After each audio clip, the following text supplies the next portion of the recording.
10 సినిమాలు. వాటిలో సంచలనాలు లేకపోవచ్చు. కథనం పరంగా వీక్ పాయింట్స్ ఉండి ఉండొచ్చు. కానీ రాజమౌళి తీసిన బాహుబలి పార్ట్ 1 మీద వచ్చినన్ని విమర్శలు ఆయన డైరెక్ట్ చేసిన మరో మూవీ దేని మీద రాలేదు. బాహుబలిలో విజువల్ గ్రాండియర్, గ్రాఫిక్స్ వండర్స్ మినహా మరేమీ లేవని, అంతా లాజిక్ లేకుండా మ్యాజిక్ చేసే ప్రయత్నమనే విమర్శలు వినిపించాయి. బాహుబలి ఎన్ని రికార్డులు క్రియేట్ చేసినా, బాలీవుడ్ మూవీస్తో పోటీపడి వసూళ్లు సాధించినా ఆ కామెంట్స్ అలాగే మిగిలిపోయాయి.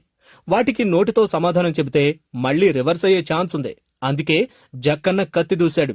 బాహుబలి 2లో తన శక్తిని ధారపోశాడు. ఫస్ట్ పార్ట్లో మిస్ అయిన ఎలిమెంట్స్ అన్నింటిపైన జాగ్రత్తగా ఫోకస్ పెట్టాడు. ఈసారి గ్రాఫిక్స్ రేంజ్ మరింత పెంచాడు. సేమ్ టైం మొదటి భాగంలో లెక్క తప్పిన ఎమోషన్స్ పై కసరత్తు చేశాడు. ట్రైలర్లోనే క్రిటిక్స్ కి వార్నింగ్ ఇచ్చేశాడు. ఇక తన సెకండ్ పార్ట్ పై ఎలాంటి విమర్శలు రాకుండా విమర్శకుల పెదవి లాక్ చేసేశాడు. వారికి క్యూట్ గా, పొలైట్ గా తన సమాధానం ఇచ్చేశాడు జక్కన్న. నువ్వున్నంత కాలం నన్ను చంపేవాడు పుట్టలేదు మామా డైలాగ్తో కట్టప్ప బాహుబలి సీక్రెట్ పై మరింత ఇంట్రెస్ట్ పెంచాడు. ఎందుకు చంపాడు అనే క్యూరియాసిటీ ఈ డైలాగ్తో రెట్టింపైంది.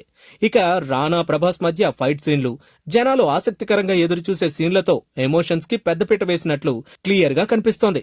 వీటికి కీరవాణి మ్యూజిక్ కూడా యాడ్ కావడంతో టీజర్ విజువల్ వండర్ గానే కాదు, స్టోరీని మొత్తం సింపుల్ గా రివీల్ చేసినట్లు కనిపిస్తోంది.